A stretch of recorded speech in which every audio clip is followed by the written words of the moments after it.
Beijing agrees with Moscow that US-led NATO military alliance should not admit new members. Demand for NATO to stop expanding came after a meeting between Russian President Vladimir Putin and Chinese counterpart Xi Jinping in Beijing. The demand for NATO to stop expanding came after a meeting between President Vladimir Putin and Chinese counterpart Xi Jinping in Beijing, in which the Russian leader hailed the two countries. The parties oppose the further expansion of NATO, and call on the North Atlantic Alliance to abandon the ideological approaches of the Cold War era, the document said, urging respect for the sovereignty, security, and interests of other countries.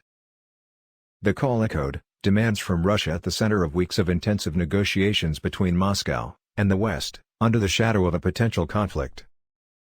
Western capitals have accused Russia of amassing some 100,000 troops on the borders of pro-Western Ukraine in preparation for an invasion, and have pledged to impose devastating sanctions on Moscow if it attacks. Russia has denied any such plans. The document released by Beijing and Moscow on Friday also set out criticisms of Washington's negative impact on peace and stability in the Asia-Pacific region. Both countries are facing the same challenge, the same danger from the United States and other Western countries, he said, calling the standoff over Ukraine a very unfortunate development.